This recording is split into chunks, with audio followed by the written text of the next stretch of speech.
আসসালামু আলাইকুম ওরহমতুল্লাহি ওয়াবারাকাতুহু। পিতামাতার সাথে কেমন ব্যবহার করা উচিত? পিতামাতার সাথে সদাচরণ ও শ্রদ্ধাপূর্ণ ব্যবহার করা একটি গুরুত্বপূর্ণ নৈতিক দায়িত্ব। এটি ইসলামী শিক্ষা এবং সামাজিক মূল্যবোধ উভয়েরই অংশ। এ বিষয়ে কিছু গুরুত্বপূর্ণ নির্দেশনা। ১. শ্রদ্ধা ও ভালোবাসা প্রদর্শন করা।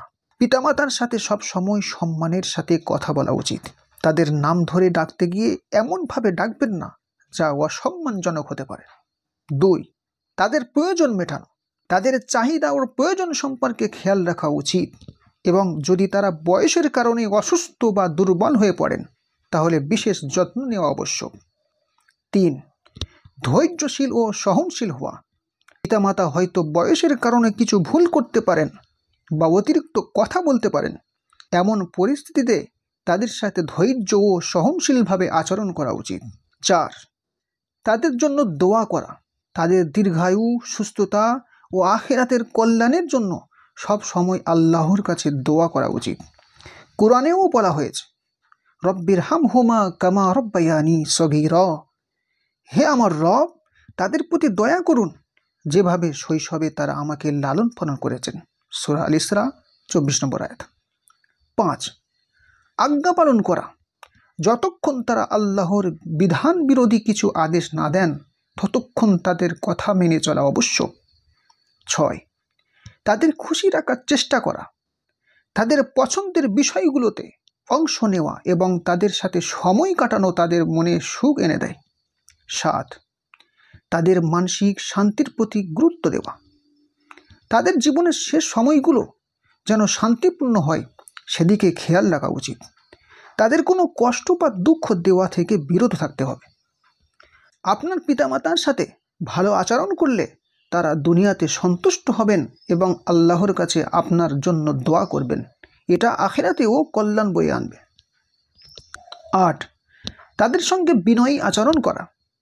তাদের সামনে কখনো রূঢ় বা গর্বিত আচরণ করা উচিত নয়।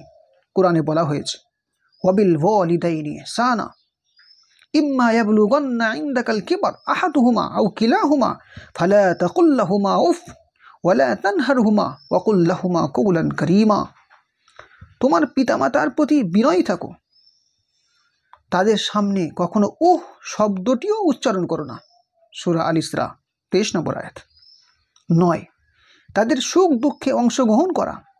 তাদের জীবনে সুখের মুহূর্তগুলো উদযাপন করা এবং দুঃখের সময় তাদের পাশে থাকা উচিত।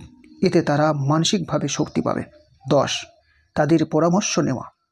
জীবনের গুরুত্বপূর্ণ সিদ্ধান্তে তাদের মতামত বা পরামর্শ চাওয়া উচিত।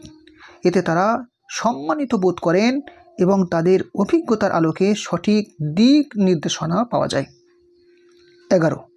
তাদের স্মৃতিচারণে অংশগ্রহণ করা। পিতামাতার অতীত জীবনের গল্প শুনুন।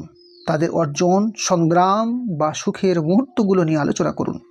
এতে তারা আপনাকে আরও কাছের মনে করবেন। ১২. তাদের সঙ্গে সময় কাটানো। এই ব্যস্ত জীবনে পিতামাতার জন্য আলাদা সময় বের করা অত্যন্ত জরুরি। তাদের সঙ্গে একান্ত সময় কাটানো তাদের জন্য সুকর এবং আপনার জন্যও শিক্ষণীয় হতে পারে। ১৩. তাদের ইচ্ছার প্রতি সম্মান প্রদর্শন করা। আপনার পিতামাতার কিছু ইচ্ছা বা স্বপ্ন থাকতে পারে। যদি সম্ভব হয় তাদের সেই ইচ্ছা পূরণে সাহায্য করুন। এটি তাদের হৃদয়কে আনন্দে ভরিয়ে দেবে। ১৪. তাদের প্রতি কৃতজ্ঞ হওয়া। পিতামাতা আমাদের জন্য যে ত্যাগ ও পরিশ্রম করেছেন তার জন্য সব সময় কৃতজ্ঞ থাকা উচিত। কথায়, কাজে এবং মনোভাবের মাধ্যমে সেই কৃতজ্ঞতা প্রকাশ করুন। ১৫. তাদের ক্ষমা প্রার্থনা করা। যদি কখনো কোনো আচরণে তাদের কষ্ট দিয়ে ফেলেন তাৎক্ষণিকভাবে ক্ষমা চেয়ে নিন। পিতামাতা সাধারণত সহজে ক্ষমা করেন, তবে তাদের হৃদয়কে আঘাত করা উচিত নয়। ১৬. তাদের মৃত্যুর পরও কর্তব্য পালন করা। পিতামাতার মৃত্যুর পরও তাদের আত্মার শান্তি কামনায় দোয়া করা এবং তাদের অসম্পূর্ণ কাজ শেষ করা উচিত, যেমন তাদের দেওয়া কোনো প্রতিশ্রুতি পূরণ করা বা তাদের জন্য দান সৎকার করা। ১৭. পিতামাতার আত্মীয়দের সাথে ভালো সম্পর্ক রাখা। পিতামাতার আত্মীয় ও বন্ধুদের সাথে ভালো ব্যবহার করা এবং তাদের খোঁজ খবর রাখা তাদের জন্য শান্তির বিষয়। এটি পিতামাতার প্রতি সম্মানেরই একটি অংশ। 18, তাদের ছোটোখাটো ভুল ক্ষমা করা।